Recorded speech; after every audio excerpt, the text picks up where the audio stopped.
importante é conhecer o período intertestamentário para a compreensão do Novo Testamento. E aí, no mesmo sentido, o Lucas pergunta o seguinte: é importante a leitura dos textos do período intertestamentário, como Enoque e Macabeus, sabendo que eles não são canônicos, para uma melhor compreensão da cultura e da expectativa messiânica do período dos evangelhos? Acho que sim, sem dúvida alguma. Quando a gente pensa aí nesses aproximadamente 400 anos, chamados 400 anos de silêncio profético, nós temos, é claro, a história de Israel. E tem bastante coisa escrita nesse período que nos ajuda a entender como foi que o povo de Israel continuou a viver, apesar de uma certa ausência profética mesmo ali, e como foi que eles se viraram, por assim dizer. Mas também ajuda a gente a compreender até mesmo o espírito da época do primeiro século, quando a gente observa como chegou a esse espírito. Por exemplo, quando a gente observa por que os zelotes eram um grupo guerreiro ali, né, tentando implementar o reino através de guerras e etc. Você observa isso? Porque já tinha acontecido algumas guerras, já havia tido a desgraça, né, de Antíoco Epifânio, quando ele entra aí no templo de Israel e faz uma oferenda a Zeus, se eu não estou enganado, foi Zeus, com um porco. Então imagina a profanação que foi aquilo. E onde é que você vai encontrar esse tipo de literatura? Você vai encontrar exatamente em escritos paralelos. Você vai encontrar Primeira Macabeus, Segunda Macabeus, você vai encontrar também nos escritos de Flávio Joséfo, que também nos ajuda bastante. Então tudo isso nos serve para ambientar, nos serve para dar contexto histórico mesmo da coisa. É claro que não vai servir, a gente precisa fazer a leitura com muito cuidado, para a nossa formação teológica. Muitas vezes ela, inclusive, é contra a teologia do Antigo Testamento. Tem bastante coisa mística, usos de palavras mágicas, né, e outras coisas mais. Eu não estou enganado, Tobias, eu acho que tem uma coisa assim, tem umas coisas lá de como expulsar demônio com encantamento, e uma série de coisas que você não vai encontrar no Novo Testamento, que vai soar muito estranho, como também no Antigo Testamento. Mas é bom ler.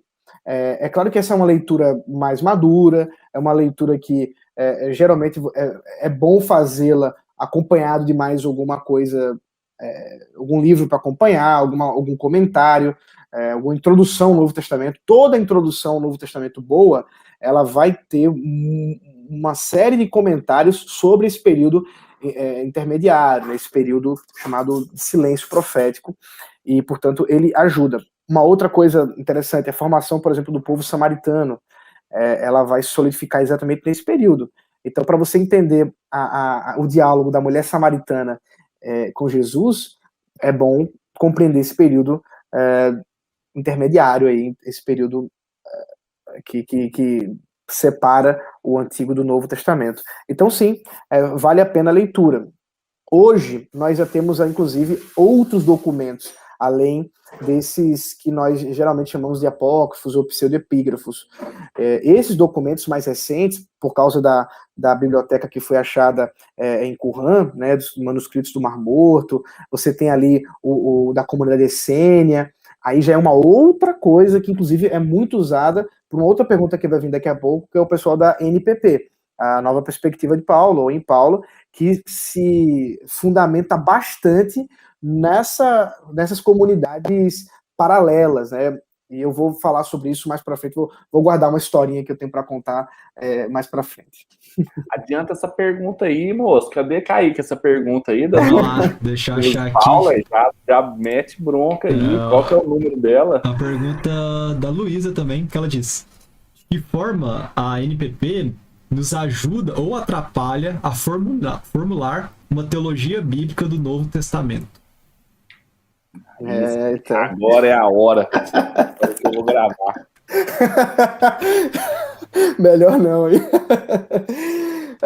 Então, a NPP, eu não vou fazer introdução a isso, vou deixar isso para o Dutti fazer, mas ela tem uma vantagem muito boa, porque a essas novas descobertas arqueológicas, esse trabalho que é muito minucioso de você reler ou ler esse material que foi escrito por comunidades do primeiro século, então muito perto ali de Jesus, e perceber como é que era, teoricamente, né, pelo menos a perspectiva de um grupo do judaísmo da época, ajuda a gente a entender o contexto.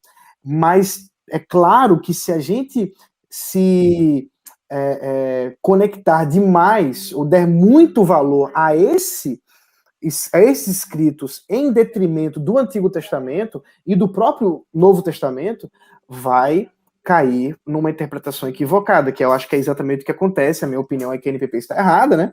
Então, eu acredito que ela é uma leitura muito viciada por meio das lentes desses escritos não canônicos, em especial esses escritos do primeiro século, especialmente a comunidade essênia e tudo mais, e você termina tendo uma visão muito forçada.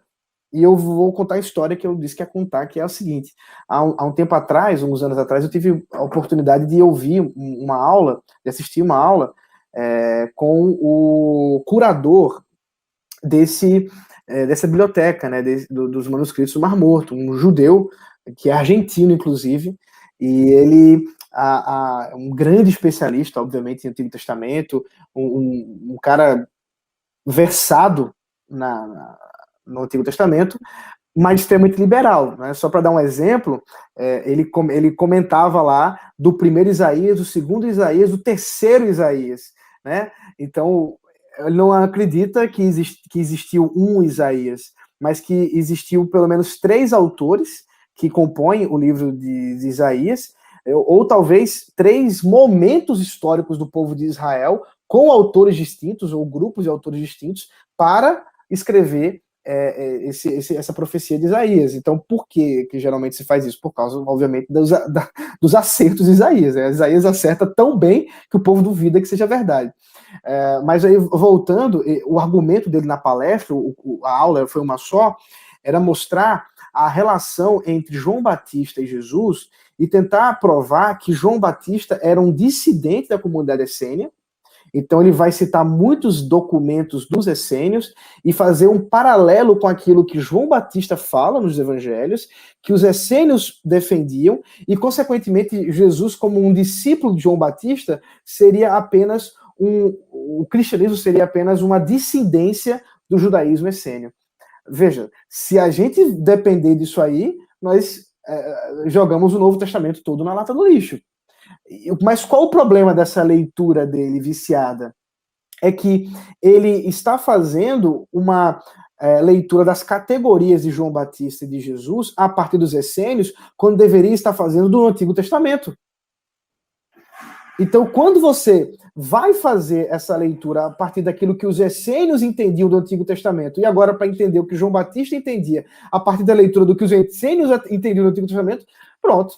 Aí, realmente, você distanciou demais o contexto, fez uma distância muito grande. E eu acho que é isso exatamente que recai àqueles que defendem a NPP. Por outro lado, acho que a ênfase que eles dão para esse período interbíblico, para esse período aí histórico e os documentos, ela é importante e a gente não pode negligenciá-la.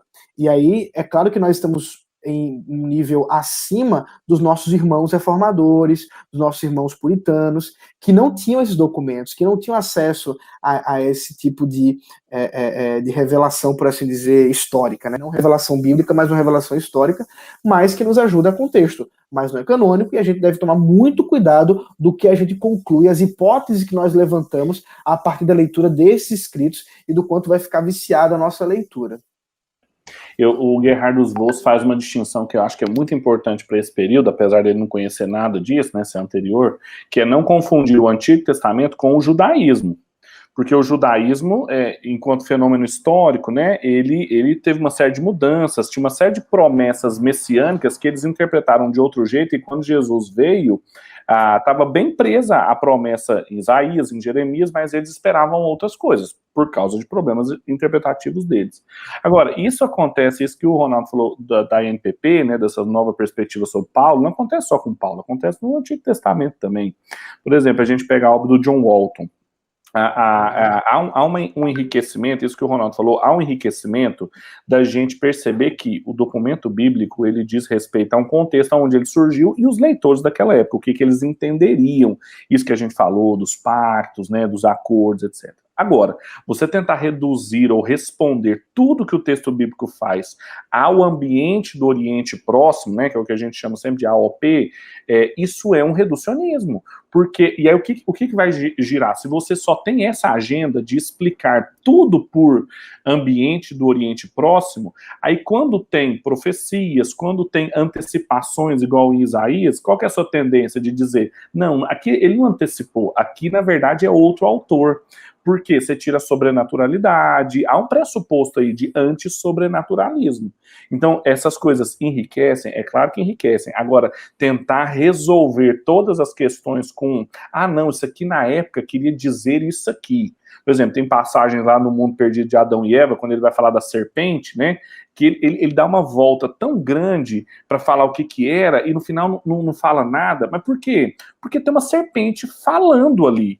E isso é, para os olhares cientificistas contemporâneos, absurdo. Mas, assim, o texto bíblico está dizendo que sim, a gente, claro, vai entender o que isso significava na época, quem é a serpente, etc. Mas tirar a sobrenaturalidade dos textos em nome de aproximações do ambiente é um empobrecimento. Isso ficou muito famoso com as novas perspectivas do apóstolo Paulo, né, o contexto do segundo templo, que eles chamam, mas também acontece no Antigo Testamento, em tentar resolver tudo pelo contexto do Oriente Próximo, melhora muito, é um ganho em relação aos puritanos, aos reformadores, é um privilégio nosso, mas a gente tem que saber usar bem, porque senão a gente daqui a pouco está dizendo isso, assim, que a gente é comunidade essênica, que Isaías não escreveu Isaías, foi um segundo e um terceiro autor, e assim por diante. Isso, eu acho que é uma tendência, se a gente for fazer uma leitura mais humanista, secularizada, da gente olhar para todas essas questões como um grande exagero do autor, né? E a gente tem que saber que não é um exagero do autor, é porque a gente acredita, sim, em coisas que vão além da nossa cientificidade, que vão além da materialidade das coisas. E a gente acredita, sim, né? E essa leitura dos exageros, por assim dizer, dos autores, é que vai fazer a gente acreditar na leitura equivocada de alguns liberais que, quando liam, por exemplo, o relato da multiplicação dos pães e dos peixes, diziam que, na verdade, ali foi uma multiplicação do amor. Afinal de contas, quando a criança doou o seu lanchinho, né, todos os outros se sentiram ali tocados pelo amor que ele dispensou àquela comunidade, e todo mundo também doou o seu lanchinho, e aí, nesse lanchinho, ficou até mesmo que sobrou. Mas não é isso que o texto está dizendo. Não é isso que o texto está dizendo. Sempre que a pessoa quiser minimizar algum texto bíblico dizendo que é exagero, John Walton faz isso também no texto dele sobre o dilúvio. Ele fala, as proporções ali eram exageradas, ou então no dos milagres, assim, pare e faça uma pergunta. Exagero em relação ao quê? Aos nossos categorias e conceituações contemporâneas, mas assim, a Bíblia não foi escrita só para nós. E ela transcende também as nossas categorias que hoje são usuais e amanhã já tem outras dimensões. Então, assim, façam sempre essa pergunta. Exato, perfeito. Eu acho que aí é a nossa leitura viciada mesmo pela nossa dependência com o mundo que a gente está associado, né? E daí a gente não pode fazer esse tipo de leitura e nós vamos cair em um grande problema.